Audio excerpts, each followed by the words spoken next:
지난주에 이어서 두 번째 뵙게 돼서 반갑고요. 오늘 처음 오신 분들도 환영하고 반갑습니다. 예.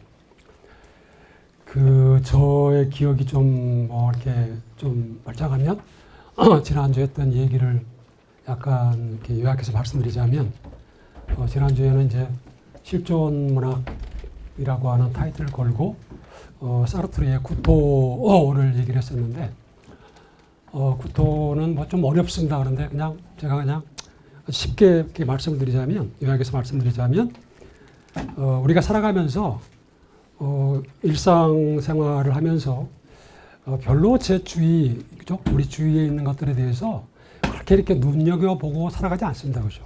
그러니까 일상성에 빠져가지고 오늘, 내일, 모레 뭐 그렇게 이렇게 그냥 차이 없이 이렇게 살아가는데 어느 날 갑자기 내 주위에 있는 것들, 나를 포함해서 다른 사람도 그렇고 나무도 그렇고 뭐 의자도 그렇고 이런 것들이 뭔가 좀 다르게 보일 때가 있어요.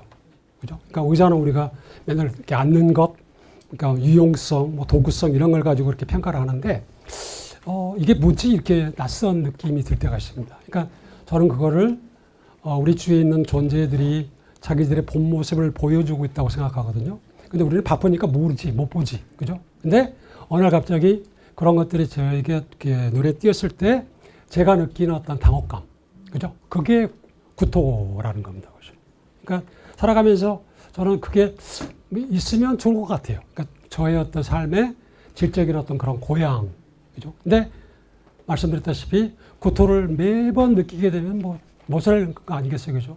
정신 이상, 그죠? 그래서 그런 구토라고 하는 것을 가끔 느끼고 그게 나의 삶의 어떤 그런 자양분이 되고 그걸 다시 뛰어넘고 또 이렇게 일상생활의 평범한 생활이 진행되다가 또 그런 구토를 느끼고 뭐 등등 이렇게 좀 이렇게 발전하는 그런 어떤 형태를 띠면 좋겠다는 생각이 드는데 따라서 구토라고 하는 것은 극복이 돼야 돼요. 그죠? 뭔가 우리가 좀 그걸 뛰어넘는 어떤 그런 게 필요한데 사르트르는 구토에서 몇 가지 어떤 그런 극복의 방법을 제시했는데 자기가 제시했던 방법 중에 가장 자기가 우선시하고 중요시했던 것이 바로 문학 창작입니다. 그죠? 글쓰기. 그죠? 그래서 그거는 이제 사르트르한테 해당되는 얘기고 우리는 그래서 어떤 사람은 예술 창작을 통해서 그림, 뭐 음악죠. 또 어떤 사람은 화분 가꾸기를 통해서 그런 건데 그 글쓰기라고 하는 행위를 갖다가 좀 확대하게 되면 우리가 살아가면서 하는 모든 행위들, 그죠? 그러니까 그게 곧 창작행위라는 거죠. 창조행위라는 거죠. 그죠? 그러면 창조행위라고 하는 것이 있으면은 그 결과물이 있을 거 아니에요. 그죠? 그게 뭐 크든 작든 눈에 보이든 안 보이든 그죠? 그러면 그 창조물, 그러니까 결과물에 대해서 나의 입장이라고 하는 것이 그러니까 내가 없으면 그 창조물은 없는 거잖아요. 그죠? 그러니까 그 창조물의 입장에서 볼 때는 나의 존재라고 하는 것이 반드시 요청되는 거죠. 필요한 존재로. 그래서 우연성이라고 하는 그 어떤 형이상적인 어떤 아픔이라고 그럴까요? 거기서 벗어나가지고 필연성의 세계로 갈 수 있다라고 하는 것이 이제 사르트르가 제시했던 창작의 어떤 의의가 되겠습니다. 다시 말씀드리면 구토의 극복 어떤 방법이 되겠죠. 그죠? 오늘 이제 말씀드리고자 하는 까미는 어쩌면 사르트르보다도 더 친숙합니다. 그죠? 이유는 까미 작품이 다 번역이 됐어요.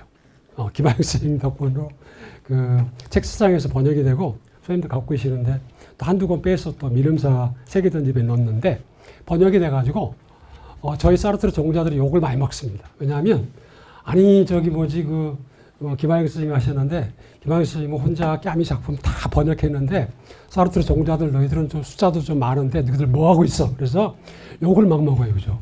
근데 사르트르는 어렵습니다. 그죠? 특히 철학 이 책이 있어가지고 번역을 지금 하고 있는데 아직도 한참 남았어요. 그죠? 그래서 하여튼 뭐 그런 이유도 있고 하여튼 그다음에 사르트르와 까미는 항상 비교가 되는데 사르트르는 어느 쪽이냐? 약간 좀 도시 남자예요. 까도남이야. 좀 까칠해요. 그죠? 그다음에 이성적이고 논리적이고 철학이니까. 그죠? 까미는 반면에 좀 시골뜨기예요. 얼굴도 시커멓거든요. 아주 시커먼 건 아니고 조금 좀 탔어. 그죠? 그다음에 알제리에서 태어났기 때문에 이제 말씀드리겠는데 약간 불어도 좀 사투리야. 그죠? 뭐 그런 거고. 그다음에 음담 배설도 잘하고 드득입니다. 굉장히 거칠게 자랐거든요. 그래서 그런 어떤 기질이 사르트르하고는 정반대예요. 그죠? 그래서 뭐 그런 것 때문에 뭐 사람들이 보통 그러잖아요. 그죠? 뭐 남녀도 그렇지만 그 뭐 사람들 사이로 그 관계라고 하는 것이 나와 좀 반대 기질의 어떤 사람과 좀 친해지기 십장인데 사르트르와 까미는 만나자마자 이제 턱 이게 그 친해지게 된 거죠. 그죠? 하여튼 뭐 그런 거는 이따가 말씀드릴게요. 그죠? 근데 까미는 어느 쪽이냐? 약간 좀 우리적이야. 그러니까 한국 사람적이에요. 뭔가 좀 감성적이고 뭔가 좀 감각적인 어떤 그런 겁니다. 그죠? 그래서 사르트르는 철학자라는 저기 그 타이틀을, 그러니까 에티켓을, 꼬리표를 거부하지 않았어요. 근데 까미는 나는 철학자가 아니에요. 그죠? 우리가 보통 까미를 부조리 철학자라고 그러는데 사르트르는 아니, 까미는 나는 철학자가 아니야. 그죠? 그 다음에 실존, 그러니까 오늘 지금 저희 강의 주제가 실존주의 문학인데 까미를 실존주의의 어떤 그런 바운더리에 넣는 것은 까미를 우리가 좀 까미의 뜻을 좀 거역하는 겁니다. 사르트르와 까미가 그러니까 지금 우리가 보는 프랑스 문학사를 보게 되면 실존주의라는 항목이 있고 거기에 항상 사르트르와 까미가 같이 있어요. 거기에 이제 생텍스페리, 그다음에 저기 뭐죠, 앙드레 말로, 그다음에 뭐 모부아르 이런 사람들이 같이 있는데 대표적인 작가는 사르트르와 까미죠, 그죠? 근데 실존주의라고 하는 그런 어떤 꼬리표로 까미가 묶이기가 싫었어요. 그래서 사르트르랑 저기 농담 삼아 얘네들은 처음에 같이 있을 때는 식구였거든요, 거의. 왜냐하면 거의 뭐 점심 저녁을 같이 먹어요, 그죠? 그러면 뭐 하루에 2끼 같이 먹으면 식구죠, 그죠? 그렇잖아요. 그러다가 이제 나중에 헤어졌는데 저기 까미가 사르트르한테 제안을 했어요. 야, 저기 나를 갖다가 사람들이 실존주의자라고 이렇게 뭐 꼬리표를 붙여서 막 하는데, 야, 나랑 저기 신문에다 광고를 내가지고 실존주의자가 아니라고 우리가 광고를 내자, 이렇게. 그죠? 그런 정도로. 그래서 까미는 엄밀하게 말하자면 실존주의 문학에 들어가지 않습니다. 그죠? 근데 하여튼 그럼에도 불구하고 뭐 그거는 까미 네 생각이고 우리는 밥 벌어먹고 살아야 되니까 나는 실존주의 항목에 들어가, 이렇게 된 거죠. 그죠? 근데 제 개인적인 생각으로는 오늘 말씀드릴 그 부조리 있죠. 어쩌면 까미의 어떤 저기 뭐죠, 사르트르의 구토를 저기 뭐죠, 그 사르트르의 까미의 구토로 바꿔도 아무런 문제가 없습니다. 그 다음에 까미의 부조리를 사르트르의 구토로 이렇게 바꿔도 별 차이가 없어요. 거의 똑같은 얘기를 하고 있습니다.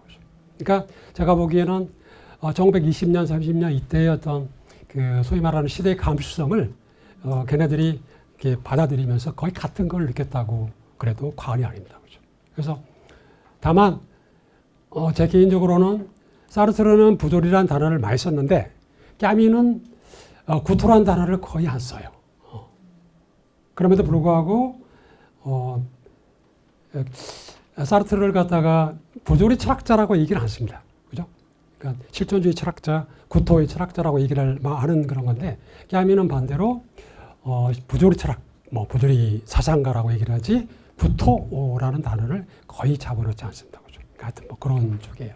그래서 오늘 이방인인데 이방인은 무슨 뭐 다 보셨을 것 같고 저는 그 까미에 대해서 그 말씀을 드릴 때마다 제가 까미한테 좀 미안한 어떤 얘기를 하면서 시작합니다. 왜냐하면 제가 까미를 처음 접한 게 뭐 고등학교 때겠죠. 뭐 윤리 시간에 그냥 뭐 실존주의 뭐 있어, 뭐 사르트르 있고 까미 있어, 뭐 등등 이름 외우고 뭐 시험 답안 준비한 건데 대학교 들어와서 이제 부록과라고 들어가서 2학년 때 갔네요. 그때 그 이방인을 처음 접했어요. 근데 제가 그때 중간 시험, 기말 시험 문제를 다 알고 답안지를 못 썼습니다. 좀 이상하죠?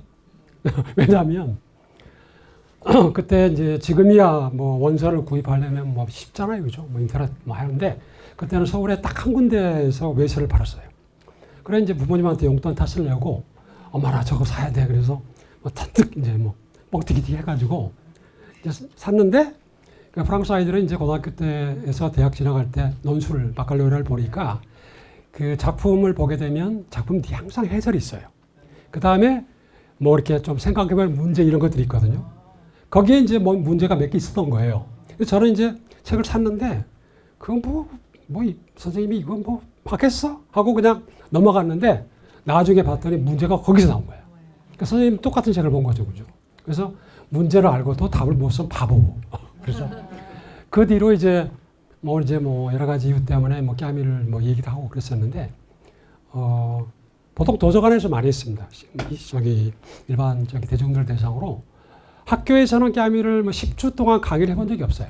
그냥 이방인 뭐 그다음에 패스트 특히 코로나 때문에 패스트는 제가 뭐 여기저기서 많이 왜냐하면 번역도 했고 그랬으니까 그래서 패스트에 대해서는 강의를 많이 했는데 학교에서는 뭐 까미 뭐 작품 하나 끝내기도 벅차요.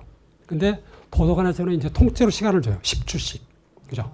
그래서 제가 까미 전집을 가지고 강의를 한 게 몇 차례가 됩니다. 그죠? 그러면 저는 이제 사르트르 전공인데 까미를 왜 했어? 그러는데 저기 문학 전공하신 분들이 되게 좀 상도덕이 좀 심해요. 그래가지고 엄격해가지고 같은 시대의 작가라도 옆에 있는 작가를 손을 잘 안 대요. 네. 내가 까미 했다 하면은 사르트르 이렇게 오잖아요. 그러면 욕 바가지로 합니다. 너무 심사하잖아요. 그러면 긁어버려요. 점수도 안 줘요, 잘. 그러니까 그런 거거든요. 근데, 저는, 그러니까 약간 좀 요령을 피웠죠. 그러니까 사르트르를 좀 더 잘 알기 위해서 이제 까미를 공부한 건데, 그렇다고 해서 제가 막 까미 막 논문 쓰잖아요. 그러면 까미 전공하신 분들이 욕해요. 그래서 저는 항상 한 발은 사르트르한테 놓고 한 발만, 그죠? 이렇게. 그런 식입니다. 그죠? 그래서 제가 쓴 뭐 책들 보게 되면 다 사르트르와 까미 뭐 이런 거예요. 그러니까 욕을 좀 덜 먹죠. 그래서 제가 이제 그런 어떤 까미한테 지은 죄가 있기 때문에 까미에 대해서 강의할 때는 또 말씀드릴 때는 그래도 열심히 하려고 노력을 합니다. 그죠? 예. 하여튼 뭐 그런 저기를 드리고요. 그 다음에 제가 좀 죄송한 말씀을 제가 급히 쓰다 보니까 지난 시간에 오타를 말씀드렸죠? 60페이지 한번 보실래요?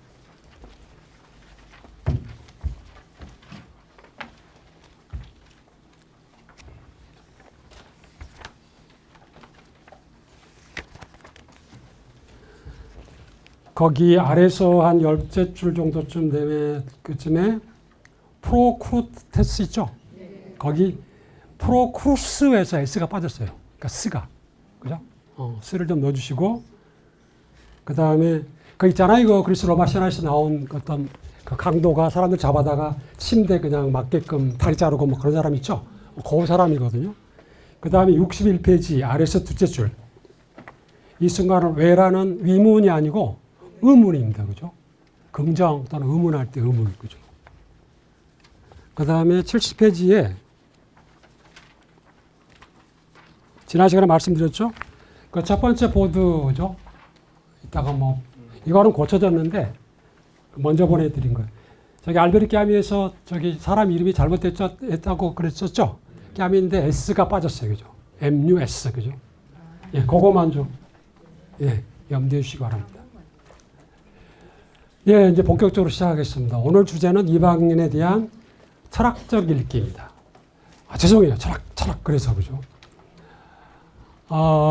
지난번에 그 주제소설 또는 경향소설이라고 말씀드렸죠.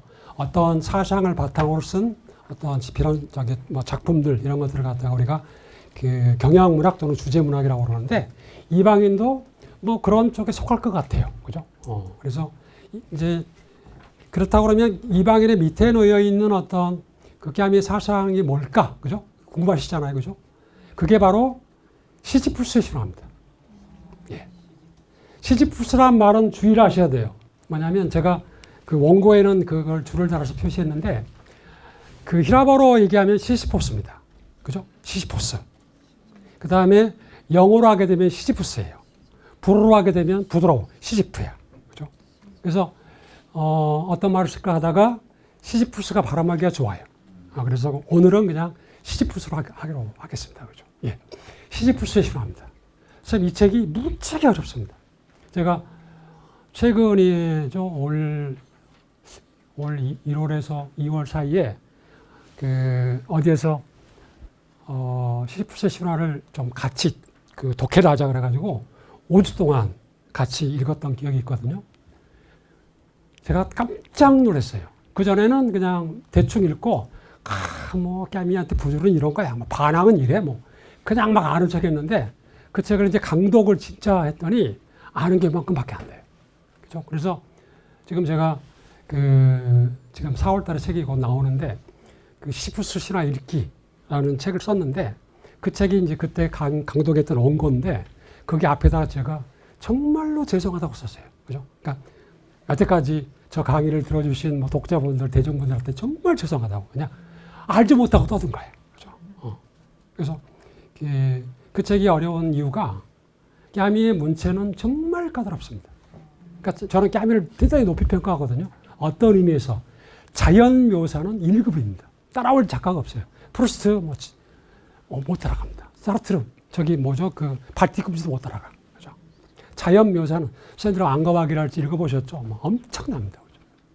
그죠? 그래서 저는 그 작가로서의 어떤 까미의 어떤 능력을 대단히 높이 평가하는데 그럼에도 불구하고 제가 까미를 선택하지 않은 이유는 이따가 말씀드릴게요. 그죠? 하여튼 뭐 그런 건데 그래서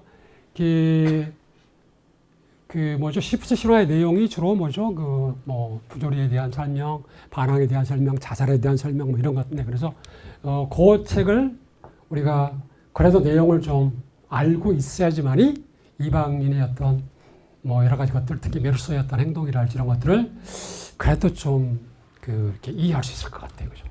그래서 저도 제 개인적으로 이방인도 한 10번, 20번 가까이 읽은 것 같은데 아직도 어떤 경우에는 긴가민가하고 어떤 경우에는 뭐 이런저런 질문이 나오게 되면 그런가 뭐 그래요. 그죠? 그래서 우리가 보통 저기 애매모호성 그러는데 까미 또한 굉장히 모호합니다. 그 다음에 또 하나 오늘 저기 강의했던 주제를 말씀드리자면 저는 까미를 어떻게 보냐면 죽음이라고 하는 어떤 인간의 어떤 조건이죠. 그러니까 우리의 어떤 피할 수 없는 삶의 조건이죠. 그죠? 유한성. 그죠? 죽음이니까. 죽음을 일찍 경험하려고 했던 까미가 어떻게든 살아야 되겠다는 거죠. 생에 대한 어떤 철학자보다도 어떤 사상가보다도 그 삶을 갖다가 추구했고 살고자 했고 삶에 대한 어떤 그런 찬가를 불었던 그런 저는 작가로 봅니다. 그죠? 까미만큼 삶을 갖다가 이렇게 붙잡으려고 이렇게 노력했던 작가가 없는 것 같아요. 그러니까 저는 이제 궁금했던 게 그거거든요. 시시푸스는 이제 뭐 일종의 그리스 로마 신인데, 그죠? 왜 까미가 시시푸스를 자기 몸신으로 삼았냐 이거죠. 왜 시시푸스에 대해서 그렇게 찬가를 이렇게 바쳤을까라고 하는 것이 저희 어떤 의문의 출발점이었어요. 그죠? 그래서 신화를 뭐 다 아시니까, 그죠? 그래서 시시푸스는 인간 중에 가장 똑똑한 인간이었어요. 그죠? 그래서 이제 뭐 여러 가지 저기가 있는데, 죽을 때, 그죠? 죽을 때 자기 아내한테 그런 얘기를 하죠. 내가 죽거든 장례식을 치르지 말라 그래요. 그죠? 그래서 이제 죽어서 하데스 명계로 갔죠. 그래서 이제 누구야? 시시푸스가 하데스 왕한테 저기를 합니다. 읍설합니다. 내가 지금 억울하다. 왜? 내가 죽을 때 우리 마누라가, 그죠? 우리 처가 내 장례를 안 치러줬어. 내가 가가지고 혼내주고 올게. 이렇게 돼요. 그죠? 그러니까 이미 죽은 사람인데, 그래서 며칠 동안만 나를 갖다가 생명을 좀 줘가지고 지구상에 좀 가게 해다오. 이렇게 이거예요. 근데 그렇게 해서 이제 명계 하데스가 부탁을 들어줘가지고 시시푸스가 왔어, 땅에. 그죠? 돌아왔어요. 그러니까 살아서 돌아온 거죠. 돌아와 보니까 너무너무 좋아. 그렇죠? 물 흐르지, 꽃 피지 그러니까 어떻게 돼? 가기 싫은 거예요. 그래서 안 가려고 이제 뭐 여러 가지, 그죠? 그래서 이제 하데스가 뭐죠? 자기 부하들 뭐 이렇게 보내가지고 너 이 새끼 막 끌어올려고 그러는데 다 가둬버리고 막 그러잖아요. 그러니까 사람이 안 죽는 거야. 그래서 그러니까 옛날에 이제 그리스 로마 신화에 의하면은 우리가 신들을 각각 다 경배를 해야 되겠죠. 그죠? 했어야 되죠. 뭐 아폴론, 태양, 하데스 같은 경우는 이제 지하의 신이기 때문에 죽은 자들이 이제 이렇게 경배를 하고 그런 건데 죽은 사람이 없으니까 뭐 어떻게 돼요? 하데스가 할 일이 없는 거야. 그래서 이제 붙잡아다가 벌을 주게 된 겁니다. 그죠? 그래서 이제 아시다시피 이제 그림에 많이 나오잖아요. 그죠? 바위를 갖다가 이제 밀어 올리면 떨어지는 그런 건데 선생님들 많은 사람들이 생각할 때 시시푸스 이렇게 밀어 올리면 떨어지는데 또 쓸데없는 일을 많이 하니까 부조리 아니야라고 생각하는데 그래서 대부분의 사람들은 이제 그냥 시지프스 신화에서 핵심적인 거를 저기 뭐 밀어 올리면 떨어지니까 쓸데없는 일, 뭐 보조리 이런 거로만 생각해요. 근데 저는 가장 핵심적인 게 뭐냐면 최소한 그 시지프스가 바위를 밀어 올릴 때 힘들잖아요. 바위를 밀어 올릴 때 그리고 다시 바위가 떨어져서 이렇게 걸어 내려올 때 그동안만큼은 살아있다는 겁니다. 그렇죠? 그동안만큼은. 그러니까 저는 그게 핵심인 것 같아요. 그러니까 하면은 이따 보시겠지만 그 고등학교 때 대학 못 들어가는 그 과정에서 축구를 하다가 그 폐결핵에 걸렸어요. 거의 막 각혈해가지고 언제 죽을지 몰라. 그죠? 그러니까 하면은 뭐냐면 당시로 의학 기술을 보게 되면 폐결핵은 거의 불치의 병에 가깝거든요. 그러니까 거의 죽음을 그냥 눈앞에서 본 거예요. 자기가 죽음 문 앞에 갔던 거예요. 그러니까 까미한테는 다른 모든 게 필요가 없어요. 그냥 내일 눈 떠가지고 내가 살아있는 거. 이거 오로지 살아있는 거예요. 그죠? 그러니까 그거는 저희 경험하지 않으면 모릅니다. 그죠? 그러니까 까미는 그걸 경험했어요. 내가 언제 죽을지 모른다. 따라서 나한테 주어진 모든 시간은 그게 1분이든 5분이든 10년이든 간에 가장 중요한 거예요. 그죠? 그래서 그게 어떻게 이어지냐면 나중에 가게 되면 우리가 이제 뭐 반항하는 인간 반항인 그래서 이제 까미의 또 다른 책이 있는데 거기서 얘기할 때 그리고 시지프스 신화에서 얘기를 할 때 양의 윤리라고 하는 얘기를 합니다. 양의 윤리. 양의 윤리가 뭐냐? 나한테 주어진 짧은 시간. 그게 1년일 수 있고 5년일 수 있고 5일일 수 있고 5개월일 수도 있어요. 그동안에 최대한 많은 걸 하는 겁니다. 최대한 많은 걸. 사람 죽이는 일까지도 포함해서. 그러니까 양의 윤리에는 어떻게 돼요? 도덕이 없어요. 까미가 그런 얘기를 하거든요.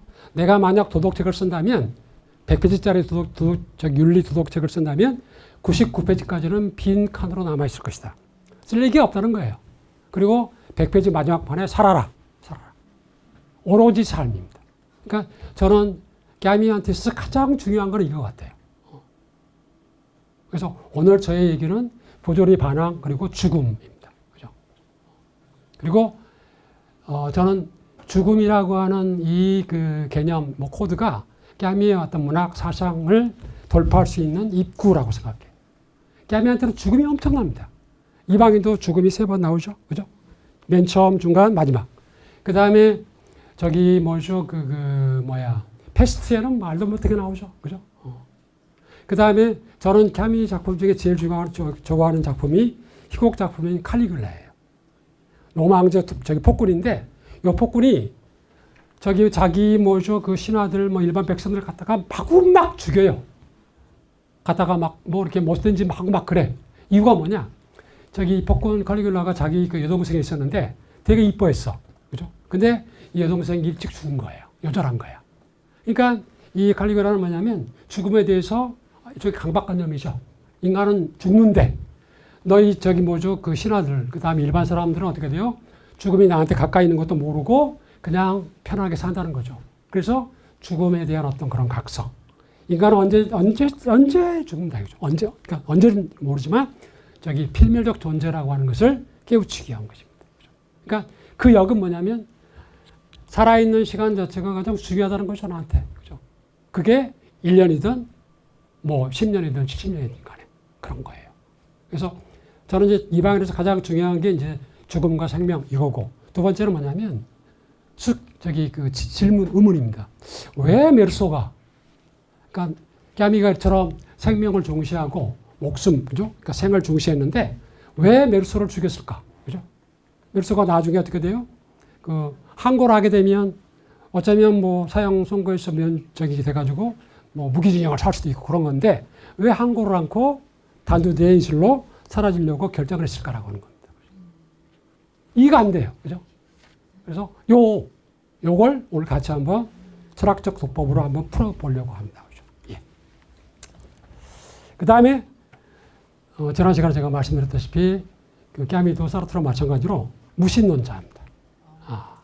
네. 그래서 그런 이제 배경들을 조금 좀 염두에 두시면 좋습니다.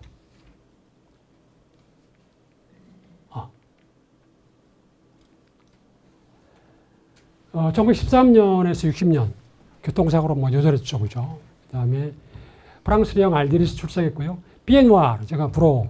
피에가 발이고요. 누아르는 아시겠죠? 블랑 누아르니까. 이 검은 발이라는 말인데 이게 뭐냐면 그 프랑스 식민 치아 알제리, 저기 아프리카 대륙에서 태어난 사람들입니다. 유럽 사람들이라고 보통 얘기를 하는데 프랑스 사람이 제일 많으니까, 그죠? 그래서 피에 누아르라고 하는 표현을 쓰고요. 실존주의 철학자라는 칭호를 거부했다는 건 아까 말씀드렸죠. 그 다음에 사상가, 소설가, 극작가, 지식인 뭐 화려하고요. 부조리 반항, 뭐 유명하고. 사르트르와 형제적입니다. 그죠? 뭐 아까 식구라고 그랬죠. 그렇게 지내다가 어느 날 갑자기 그냥. 그래서 둘이 화해 못하고 죽었어요. 매주처럼. 그죠? 참, 그죠? 우리나라에서 제일 많이 읽히는 작가입니다. 그죠? 예. 이방인은 뭐 레스토랑주. 42년 2차 세전이 출간됐고요. 그다음에 첫 장편 소설이고, 2차 대전 이후에 출간된 저기 프랑스 소설에 대해서 안케이트를 했는데 1등. 그죠? 깨미 전공자들은 되게 자랑스럽게 생각해요. 이걸. 그죠? 그래서, 나름대로 뭐 그런 의의가 있고요. 하여튼 뭐, 그런 어떤 뭐 조사에서는 항상 뭐 상위에 랭크되는 뭐 그런 겁니다.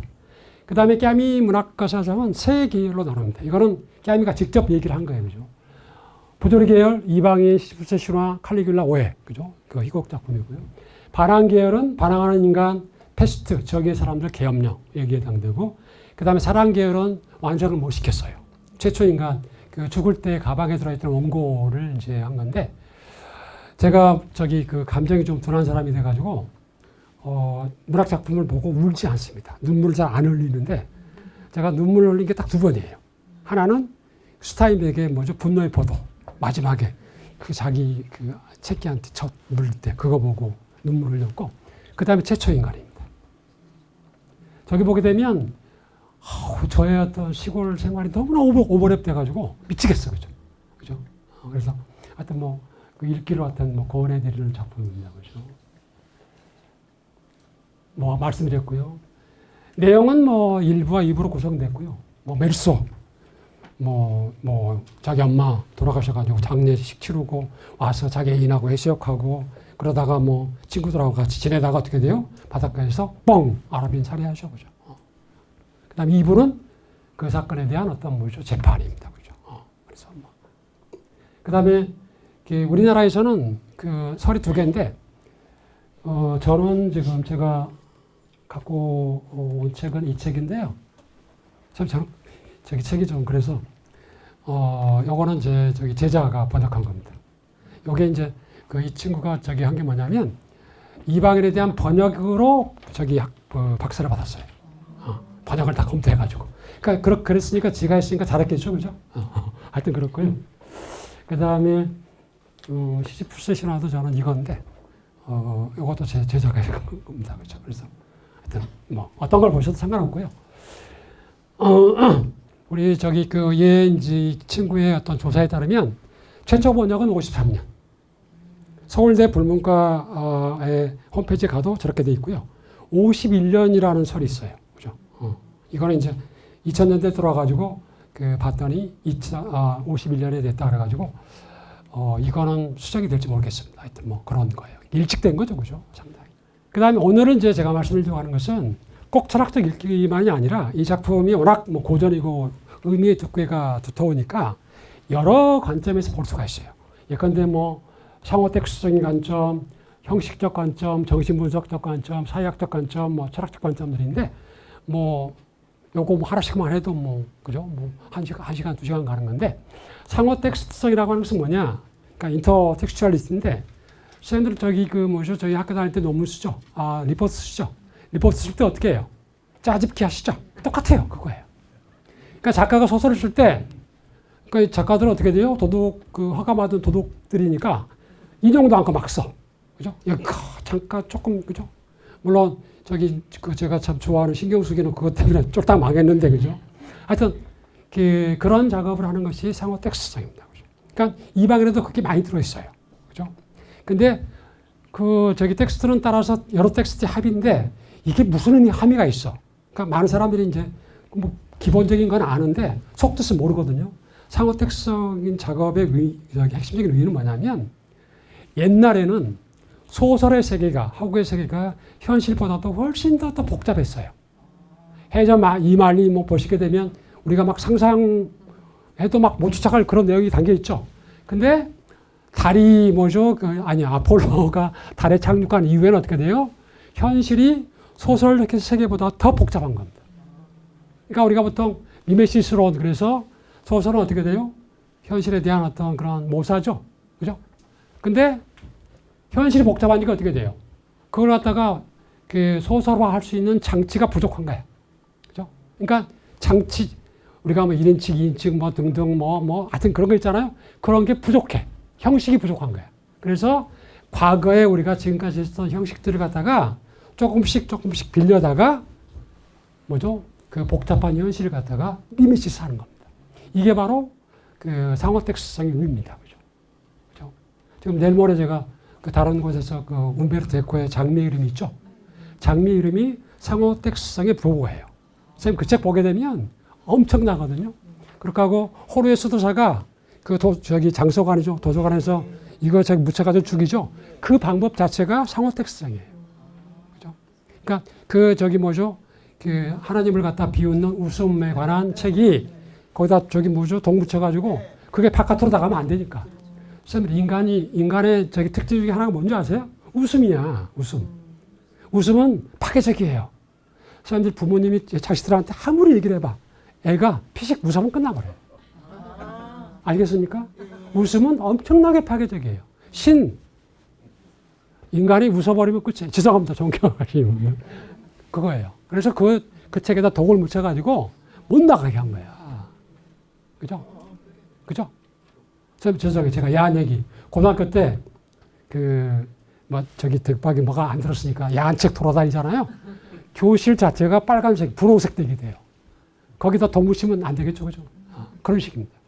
그러니까 그런 어떤 것들이 바로 상호 텍스트성입니다. 그죠? 그러면 텍스타일, 티슈 이런 것들이 다 어떻게 돼요? 다 어원이 같아요. 텍스트, 디스라고 하는 말이 직조하다야. 짜다. 저는 배틀, 직조. 그죠? 그래서 그런 거고요.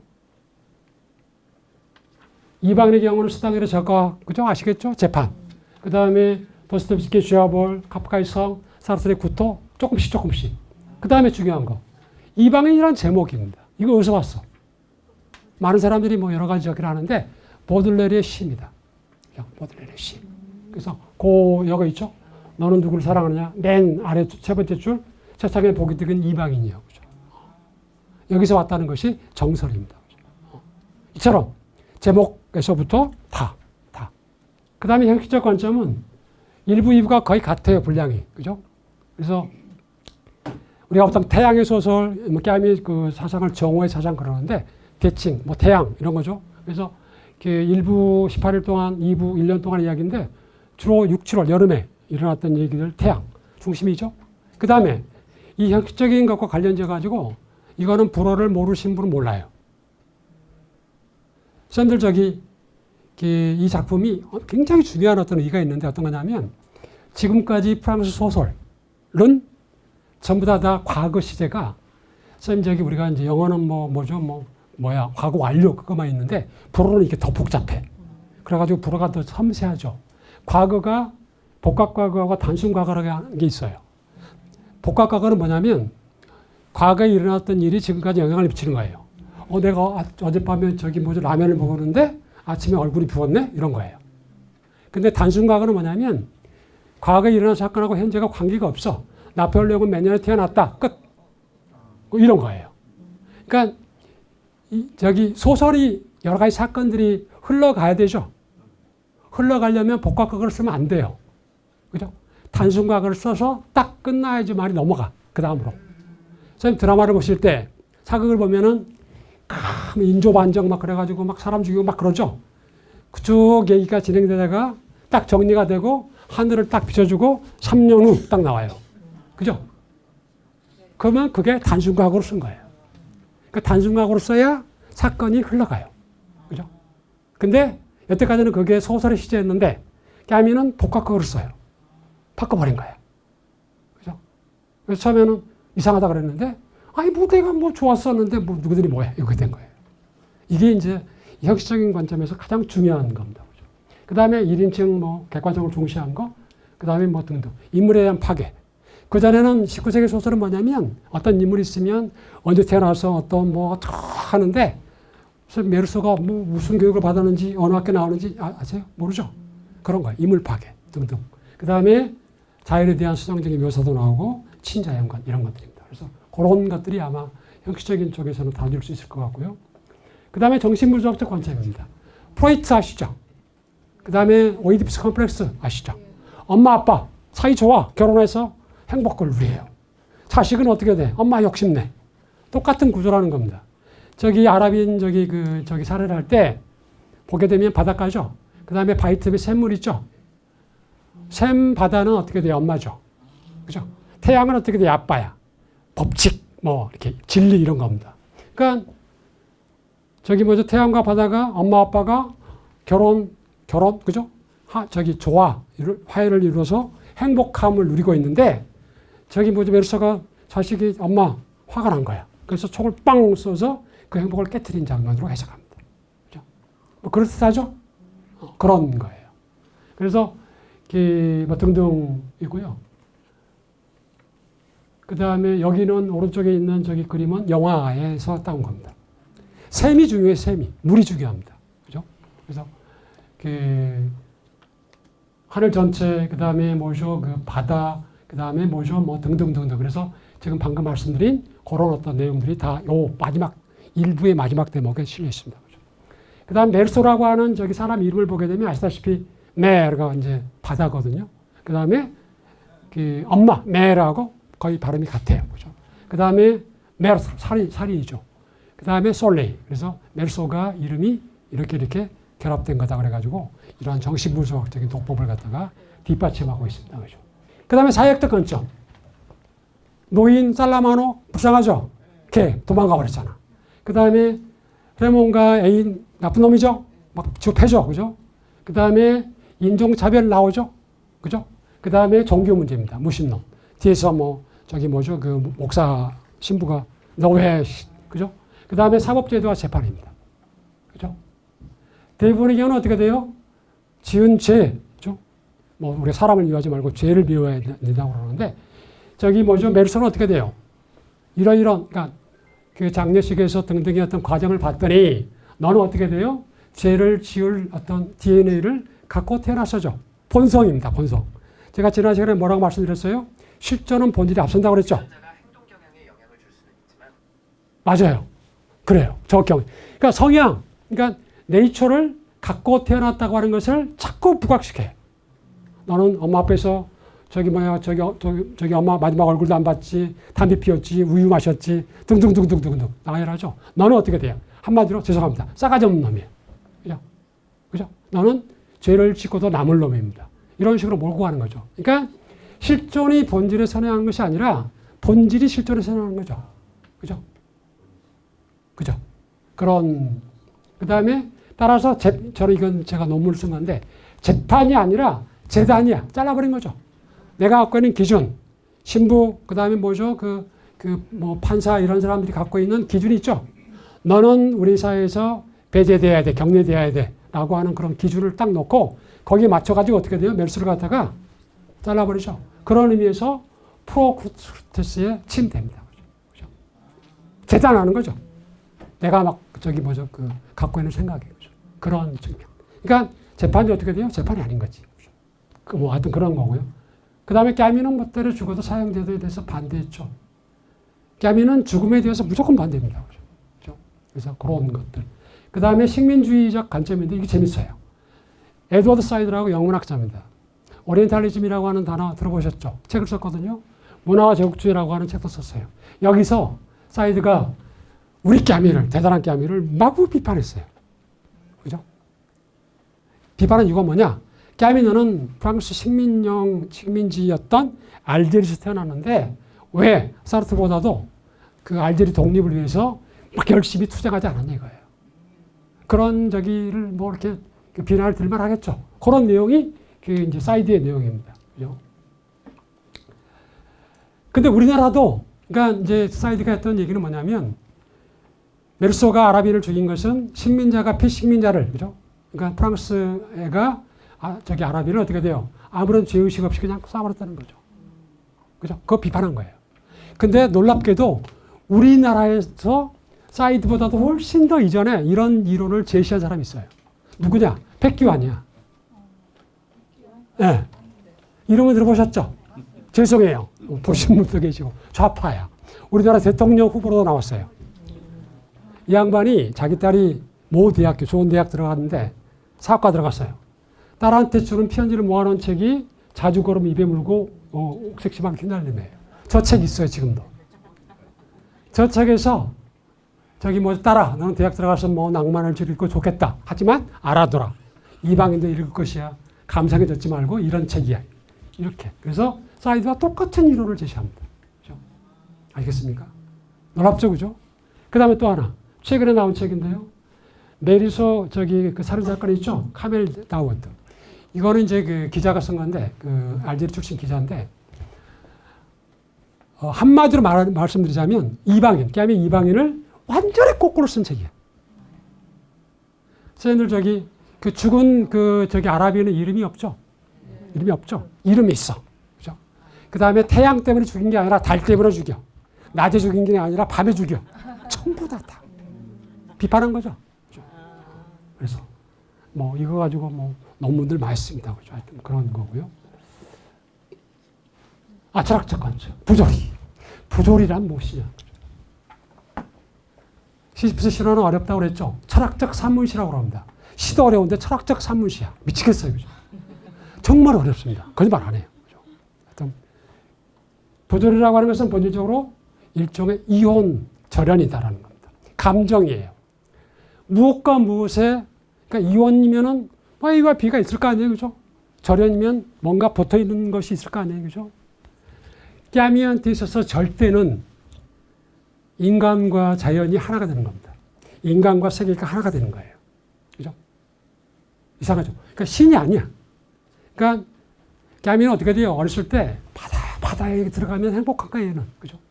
배고프고 그래도 그냥 뭐 짠물 먹으면서 헤엄치고 그냥 나뒹구고 하면 행복한 거예요. 자연 속의 나. 그죠? 자연 속의 나. 자연과 내가 합일이 되고 하나가 된 상태. 이게 깨미한테는 지복이고 행복입니다. 그죠? 그죠?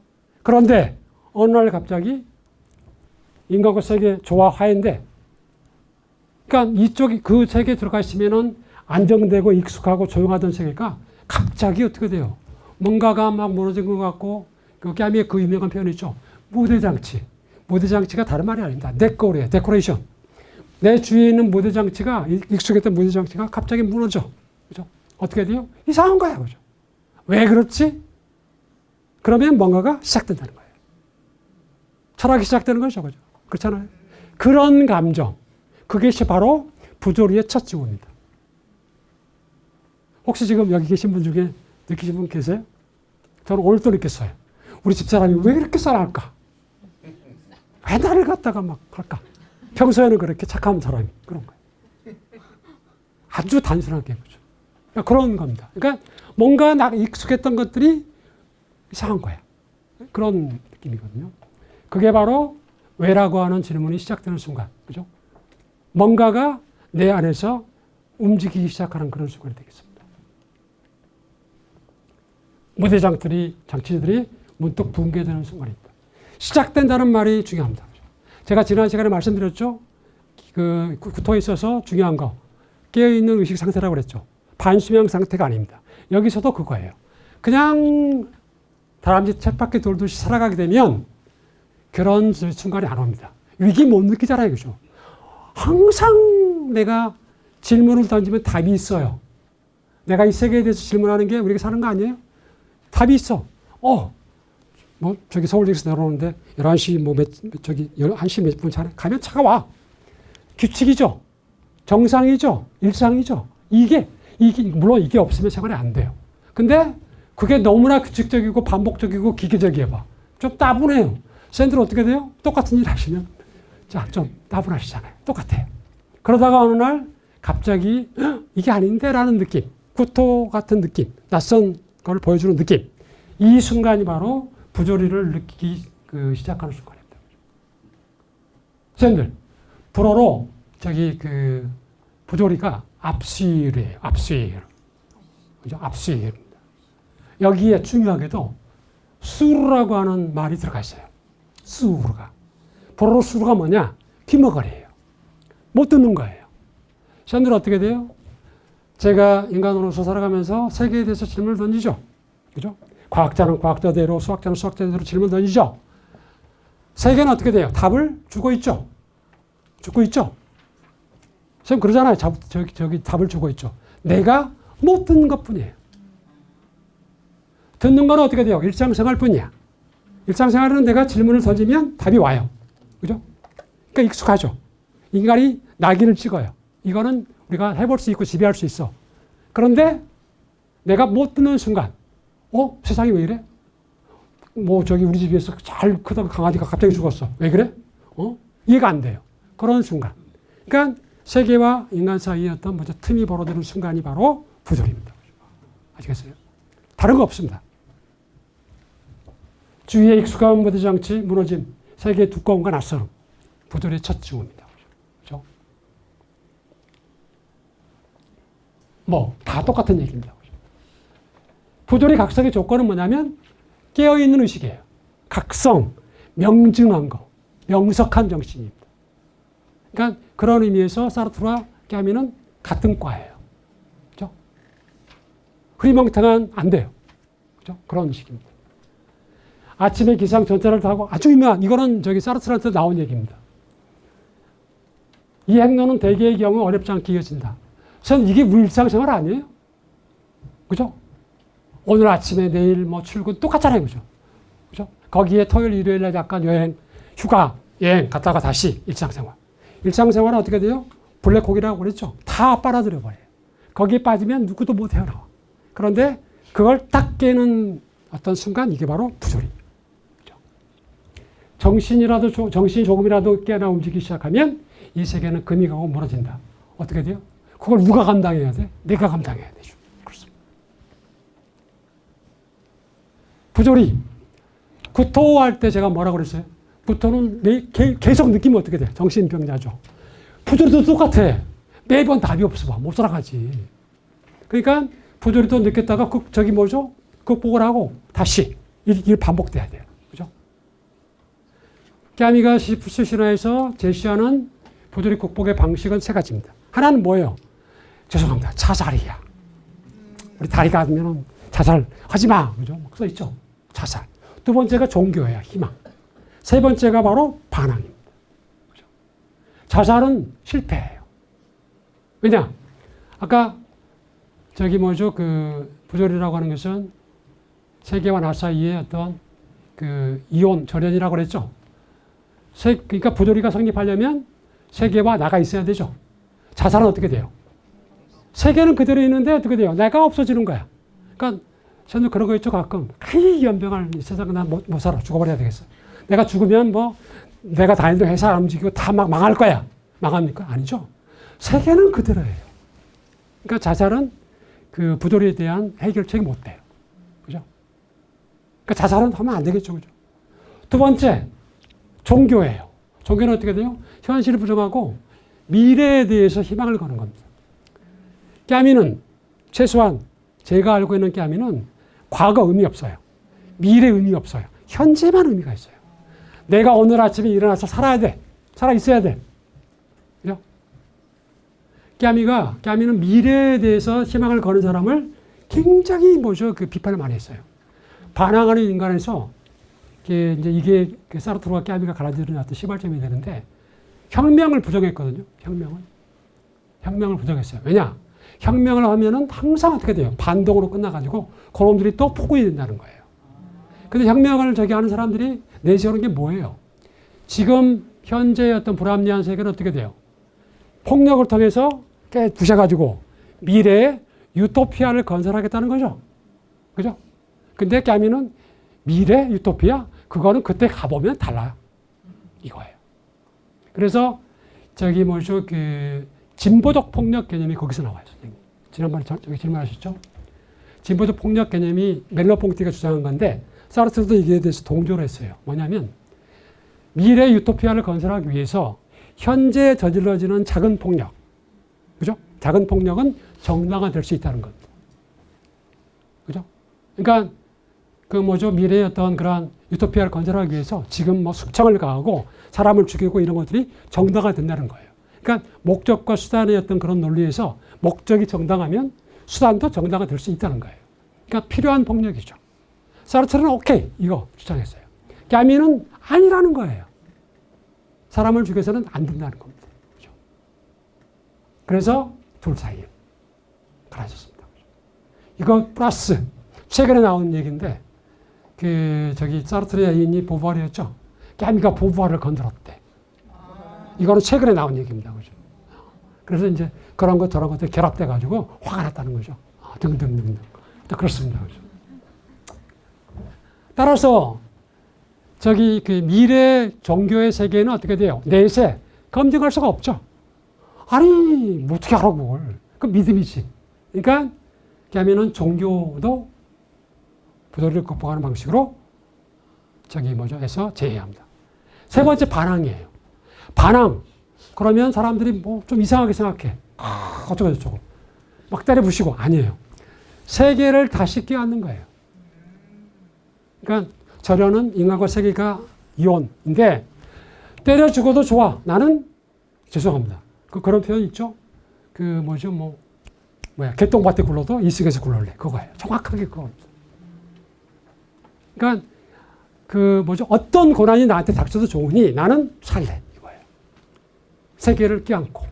그러니까 이 세계를 끼얹는 모습이 아까 제가 말씀드린 시시푸스가 바위를 밀어 올리는 거 있죠? 그 모습. 그러니까 그렇게 무거운 어떤 그런 고난, 힘든 어떤 상황이 벌어져도 나는 버티는 거. 버티면 어떻게 돼요? 내가 살아있는 거죠. 그거예요. 이게 바로 반항입니다. 그래서 그 유명한, 제가 불화만 할까요? Human revolt, the juicy. 즉, 나는 반항한다. 그러므로 나는 존재한다라고 하는 얘기가 거기서 나오는 겁니다. 데카르트의 코기토를 갖다가 이제 패러디한 거죠. 그 다음에 또 한 가지. 페스트에서는 거기서 하나 더 나가요. 나는 반항한다. 우리는 존재한다예요. 그러니까 나가 갑자기 우리로 뻥튀기 되는 거죠. 공동체. 페스트는 어떻게 돼요? 페스트에 저항하기 위해서 다섯 사람이 모여가지고 막 저항하잖아요. 그죠? 우리야. 근데 까미는 나에서, 그러니까 솔리테르죠. 우리 혼자라고 그러죠. 솔리테르에서 솔리데, 그러니까 연대로, 그러니까 나에서 우리로 가는 것이 평화적이에요. 까미는 평화적입니다. 그런데 사르트르는 평화적인 방법일 수도 있고 아니야 그거보다는 폭력적인 방식이 더 빨라. 혁명이니까. 그죠? 그것 때문에 갈라진 거예요. 사르트르와 까미가. 그죠? 그런데 놀랍게도 까미도 반항적인 인간 이런 데서 어쩔 수 없이 폭력을 인정할 수밖에 없어라고 하는 얘기를 이만큼 비춰요. 그러니까 제가 까미를 선택하지 않은 이유가 바로 그겁니다. 왜냐하면 저 학교 다닐 때 막 피가 뜨거웠거든요. 맨날. 그래서, 네. 그래서 그런 어떤 세계를 끼얹고 접촉하고 최대한 많이 사는 거. 아까 윤리의 윤리 철학이라고 그랬죠. 그러니까 약의 철학이라고 그랬죠. 그런 식. 시푸신화는 아까 말씀드린 것 같고요. 그러니까 선생님들 우리 인간한테 가장 커다란 부조리가 뭘까요? 내가 이해할 수 없는 거. 선생님들. 죽고 사는 문제 아니겠어요? 그렇죠? 죽는 거죠. 이 세상에 태어났으면 연병할 끝까지 살지. 왜 죽여 나를? 내가 왜 죽어야 돼? 이해 안 됩니다. 그렇죠? 가장 커다란 부조리입니다. 그렇죠? 이 부조리를 어떻게. 그러니까 하면은 너무너무 잘 안 거예요. 왜냐하면 자기가 어렸을 때, 그러니까 고등학교, 대학 시절에 죽음을 직접 눈앞에서 겪었으니까. 죽음이라고 하는 것은 언제 닥칠지 모른다. 그죠? 자기가 그걸 겪었으니까. 따라서 내가 눈을 뜨고 살아있는 그동안 그 시간이 길든 짧든지 간에 최선을 다해서 살아야 되겠다는 겁니다. 그죠? 깨미만큼 인간주의자가 없습니다. 저는 그런 면에서. 저는 제가 깨미한테 받은 어떤 교훈이라고 그럴까요? 그겁니다. 얼마 전에 저는 최근에 아주 유명한 책이 있었죠. 쇼펜하우어 40살에 읽는. 저는 40살이 넘어서 안 읽었는데. 그 출판사에서 저한테, 그러니까 자기들도 마케팅을 하니까 이제 쇼펜하우어 이후의 책을 갖다가 이제 기한을 한대. 그래가지고 까미를 가지고 하재.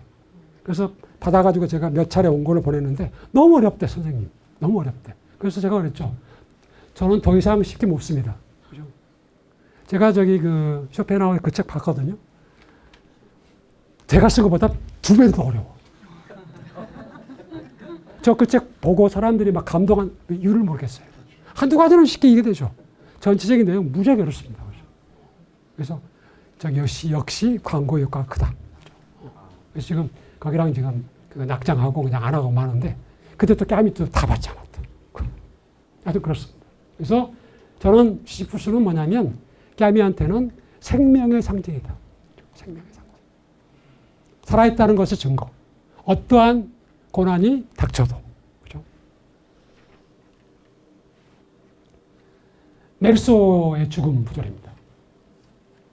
뭐 말씀드렸죠? 세 종류의 죽음이 있다. 저는 저기 이 작품에 그 최대한 어떤 응원사항이 왜 아까 말씀드렸죠? 멜소가 상고를 하지 않았을까? 그죠? 까미치는 그렇게 살아야 되겠다고 삶에 대해서 뭐죠? 그냥 목숨 걸고 막 그 찬양했는데 왜 멜소를 죽였을까라고 하는 겁니다. 사람들이 잘 죽음을 왜 받아들였을까라는 거. 저는 개인적으로 그렇게 생각합니다. 일상생활에 푹 빠져가지고 오늘 모레 기계적이고 반복적이고 타성적이고 그런 삶이 계속되게 되면 그런 삶의 가치는 제로예요. 물론 뭐 가치는 있겠지만 가치가 적다는 표현입니다. 그죠? 그런데 세상이 갑자기 이상하네? 부조리를 느끼고 뭔가 이게 뭐지? 라고 하는 그런 어떤 생각을 하고 삶에 대해서 성찰하기 시작하고 내가 더 열심히 살아야 되겠네? 라고 하는 거를 각성하고 느끼는 그 순간에 삶의 가치는 무한대라는 겁니다. 따라서 멜소가 감옥에서 한 달, 2달, 뭐 6개월 보냈죠? 그 다음에 저기 죽음을 선택했죠? 그러니까 뭐 저기가 상고를 안겠다고, 그러니까 사형선고를 받겠다고 했죠. 그러면 부조리를 각성한 그런 상태이기 때문에, 그러니까 그 감옥에서 이제 여러 가지 생각을 하면서 저는 멜소가 부조리를 각성했다고 생각하거든요. 그렇기 때문에 자기가 6개월을 살든 5일을 살든 5주를 살든지 간에 그 삶의 가치는 무한대예요. 즉 나는 죄송합니다. 짧고 굵게. 그죠? 즉 엄마가 양론에서 어떻게 돼요? 마지막에 어떤 남자 노인네를 사귀어가지고 사랑을 다시 시작하는 걸 이해하게 됐다. 이런 거잖아요. 그게 바로 그 다음에 이제 세계에 대해서 어떤 마음의 문을 열었다 등등 이런 것들이 다 저는 멜소가 그 부조리를 각성했다라고 저기 생각합니다. 그러니까 멜소는 뭐냐면 자기한테 주어진 그 삶 자체가 짧아도 곱하면 무한대라는 거예요. 그죠? 근데 일반적인 사람들은 어떻게 돼요? 그냥 거의 0에 수렴하는 그런 삶의 가치를 가지고 5년을 살든 10년을 살든 70년을 살든 곱하면 어떻게 돼요? 삶의 가치는 적다라고 하는 것입니다. 그렇기 때문에 멜소는 상고를 하지 않고 죽음을 맞아들일 수 있었다고 저는 생각합니다. 개인적으로. 그런 이유 때문에 마지막에 그죠? 뭐 행복한 뭐 그런 걸 세상에 행복한 죽음이 어디 있습니까? 그죠? 물론 그 까미 책 중에 그런 제목이 있는데 행복한 죽음 어불성설이잖아요. 그죠? 그러니까 죽음을 행복하게 맞이할 수 있는 어떤 그런 여건을 멜소는 가졌다라고 하는 것이 제 생각입니다. 왜? 아주 그 명석한 그런 그 깨어있는 정신으로 부조리를 각성하고 느꼈기 때문에.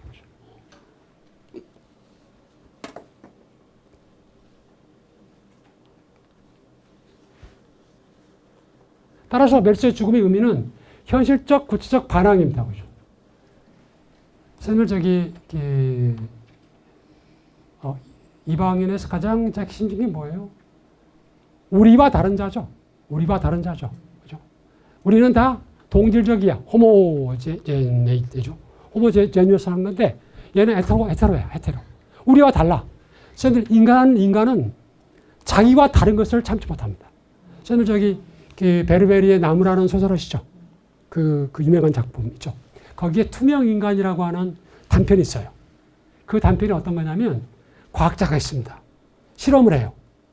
그 자기 이제 그 연구실에서 한참 실험하다가 기가 막힌 약을 발명했어. 그 약이 뭐냐? 먹으면 투명 인간이 되는 거야. 개구리도 속이 다 보이고 막 그런 거야. 이 바보 같은 과학자가 그걸 먹어버렸어. 지 창시 다 보이거든? 창자 다 보여. 괴물이죠. 근데 이 바보 같은 놈이 다시 돌아오는 약을 개발 못했어. 그러면 이 과학자 입장에서는 자기를 제일 먼저 볼 사람이 누구예요? 청소하시는 분이죠. 그러니까 그 사람이 나를 보고 뭐라고 할까? 두려운 거야. 그러니까 어떻게 돼? 막 바바리 막 가리죠. 가려집니까? 안 되죠. 그래서 과학자가 이렇게 점점 가다 서커스단 갔다가 나중에는 죽어요. 선생님들 영화 좋아하시는 분들은 그 코끼리 인간이라는 영화 아시죠? 엘리파드맨. 그것도 똑같아요. 데이비드 린치 작품이죠. 똑같아요. 사람들이 다 그 코끼리 모양을 하고 이상하니까 우리랑 다르니까 어떻게 돼요? 다 서커스다 막 이런 데 보내죠. 그러니까 다른 거예요. 그러니까 나무에 어떤 얘기가 나오냐면 인간은 물리적 폭력은 견디는 거예요. 좁햄은 아파도 견뎌. 근데 인간은 자기와 다른 것을 견디지 못해요. 피부 다른 거 못 견디죠. 그 다음에 뭐예요? 생각 다른 거 못 견디죠. 특히 뭐예요? 우리나라 드라마의 최고의 그 주제, 종교 다른 거. 인간은 다른 걸 못 견딥니다. 그거예요, 정확하게. 그러니까 이방인은 그거의 어떤 희생자다라는 겁니다. 두 번째, 형이상학적인 반항은 어떻게 돼요? 죽음 유한성이라고 하는 운명을 어떻게 돼요? 내가 스스로 개척하는 거죠, 그죠? 그런 의미에서 반항. 그 다음에 독자들의 각성의 촉구입니다. 마지막에 증오의 암석을 질러주기를 원합니다. 그죠? 그래서 깨미가 그런 얘기를 하거든요. 영분판 서문에 멜소를 또 불어 한마디. 크리스트 누아르예요. 오늘 누아르란 말을 많이 쓰는데 검정. 그러니까 우리가 뭐라고 그래요? 흑색 그리스도죠. 백색 그리스도는 어떻게 돼요? 착한 일에서 사람을 구원하는 건데 얘는 어떻게 돼요? 지가 죽어가지고 사형받으면서 사람들을 구원하는 겁니다. 나를 보고 부조리를 각성해서 어떻게 되죠? 너희들한테 주어진 시간 동안의 삶을 밀도 있게 살아라 라고 하는 것입니다. 제가 보기에는 그게 깨미가 우리들한테 크리스트 누아르죠. 흑색 그리스도를 통해서 전달하고자 하는 메시지 같아요. 그리고 그 메시지가 바로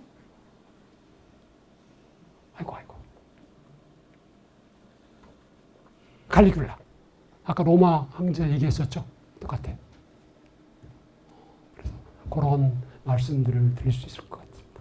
그러니까 우리가 가질 수 있는 유일한 그리스도라고 하는 표현을 깨미가 직접 얘기를 한 겁니다. 깨미 아까 양해윤리 말씀드렸죠. 선생님들 어떻게 생각하세요? 나한테 주어진 시간이 저는 앞으로 10년, 오케이, 15년? 모르겠어요. 10년. 내가 죽어서 열심히 살고 싶어요. 그동안만큼은. 그죠? 그래서 시시프스 신화에서 양해윤리를 실천하는 부조리 인간, 이걸 부조리 인간이라고 표현하는데 세 부류를 들고 있어요. 네 부류. 첫 번째가 뭐예요? 연극 배우입니다. 연극 배우. 두 번째가 누구야? 동주왕. 동주왕 그러면 어떻게 돼요? 바람둥이죠. 그 바람둥이를 되게 높이 평가해요. 그죠? 그 다음에 정복자. 그 다음에 작가. 그러니까 여기 다른 건 어려우니까 연극 배우를 예로 들게요. 연극 배우는 어떻게 돼요? 3시간만 사는 사람이에요. 무대에서. 그죠? 그 다음에 때로는 왕도 되죠. 신하도 되죠. 나쁜 놈도 되죠. 좋은 사람도 되죠. 여러 배역을 할 수가 있어요. 그러니까 어떻게 돼요? 무지하게 많은 삶을 사는 거예요. 그래서 깨미가 어떻게 돼요? 연극을 좋아했죠. 좋아한 이유가 바로 그겁니다. 예. 양의 철학입니다. 양의 윤리.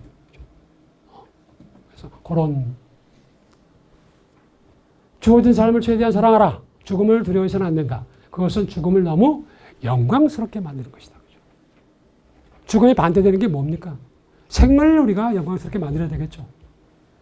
나의 영혼이여 불멸의 삶을 꿈꾸지 말고 가능의 영역을 남김없이 소진하라. 이거는 시지프스 신화의 맨 앞에 나와 있는 뭐죠? 에피그라프입니다. 아니. 프롤로그입니다. 프롤로그. 그러니까 가능성을 소진하라는 겁니다. 그죠? 그런 얘기. 자신의 삶 반항 자유를 느낀다는 것, 그것을 최대한 많이 느낀다는 것, 그것이 바로 사는 것이다. 그죠? 그런 거. 최대한 많이 사는 거. 명중한 정신이 지배하는 곳에서는 가치의 촉조는 무용하다. 그러니까 명징한 정신, 각성된 그런 의식을 가지고 사는 어떤 그런 가운데, 그러니까 부조리를 각성하고 느끼는 가운데 가치라고 하는 것은 별로 의미가 없다는 것입니다. 많이 열심히, 그죠? 많이 열심히, 그죠?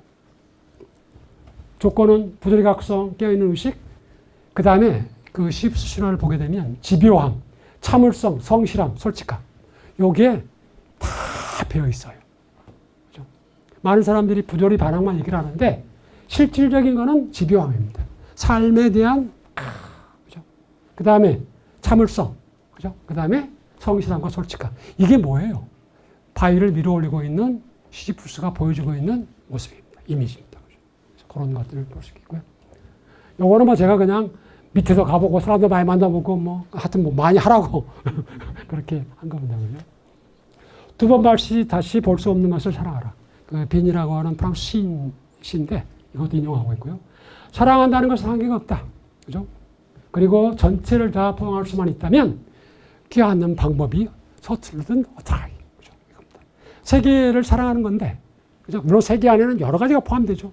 세계를 내가 껴안고 다시 반항, 살아가는 건데, 방법이야 뭐 좀 서툴면 어때요? 열심히 그냥 껴안으면 되지. 세계 너는 못 도망가. 그죠?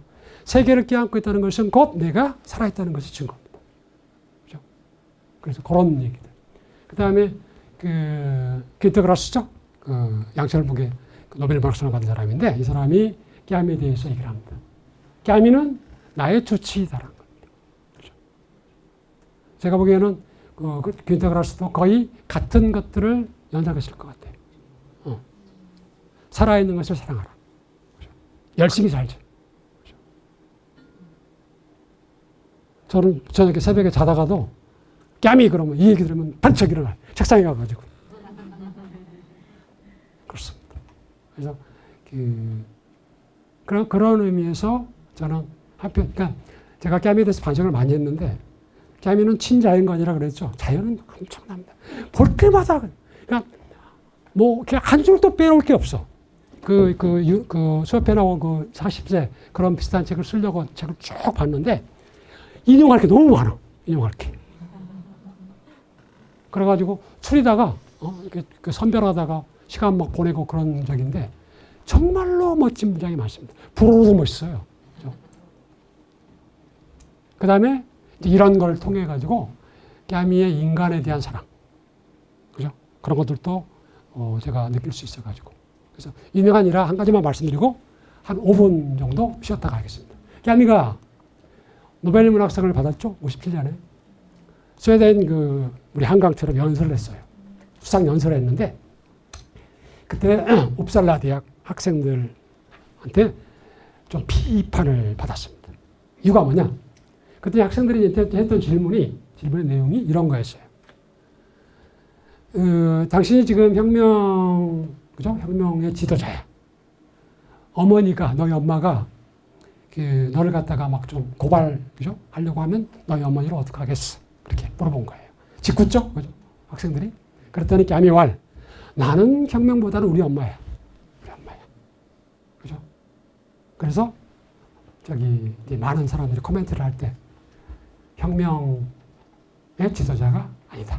혁명의 지도자의 모습이 아니다라는 거죠. 그죠? 그런 겁니다. 깨암이의 멋있는 점은 바로 거기 있고 깨암이 한계도 바로 거기 있다고 생각합니다. 예, 이해가시죠? 예. 그러니까 깨암이는 우리가 좋아해. 한국 사람 같아. 막 뜨겁고 정열적이고 뭔가 막 이런 거예요. 그 다음에 또 한 가지. 깨암이 작품에는 죄송합니다. 여자가 별로 없어요. 페스트에 보면은 간호원 다 남자야. 그렇죠? 물론 뭐 프랑스에서 남자들이 간호원이 많은데 여자들이 별로 없어요. 여자는 저기 엄마밖에 안 나와요. 이방인에서 여자 나옵니까? 마리, 그 다음에 뭐 한두 명 나오죠. 되게 인색해요, 여자한테. 그죠? 그래서 어떤 사람은 깨암이가 반페미니스트다라고 비판하는 사람도 있어요. 네. 마초라고 그러는데, 마초. 네. 그런 것들. 등등해서 여러 가지 뭐 얘기가 있는데, 하여튼 뭐 이방인과 관련지어서는 저는 나와 다른 자, 그러니까 참 또 한 가지. 지금 우리는 전부 다 이방인이라고 번역되어 있죠. 이방인 번역에 대해서 두 번 큰 저게 그 파고가 있었거든요. 하나는 어떤 분이 이제 지금까지 모든 이방인의 번역은 다 잘못된 것이다. 그 노이즈 마케팅 그랬죠? 아마 그런 게 있어요. 그래서 기반에 쓰는 것도 다 막 자기가 번역을 해서 냈어. 그게 이제 한번 첫 번째 파고였고, 또 한 번은 뭐냐면 그분도 깨미 전공자인데 유명한 대학 선생이었어요. 교수인데 그 문학동네라고 하는 저기 출판사에서 저기 이방인 레트랑제를 이인 다를 이자 쓰죠. 이인으로 번역한 거예요. 나와 다른 자죠. 당신은 때려 죽어도 그게 옳은 번역이래. 이인이 그 이방인, 그러니까 타짓 사람, 낯선 사람이 아니라 나와 다른 사람이래. 그래가지고 뭐 계속 저는 이인이란 말도 있다. 근데 이방인이란 말도 있어. 둘 다. 그런데 이제 문학동네에서 이제 나중에 그 비하인드 스토리인데 어느 날 갑자기 그 편집부 데스크로 전화가 왔대. 독자한테. 그래가지고 오기아미가 뭐 이인이라는 책을 뭐 새로 냈어요? 이렇게. 그만큼 한 번 정해진 툴이 바꾸기가 어렵다는 겁니다. 그래서 이방인 그러는데 하여튼 선생님들은 뭐 어떨지 모르시겠습니다.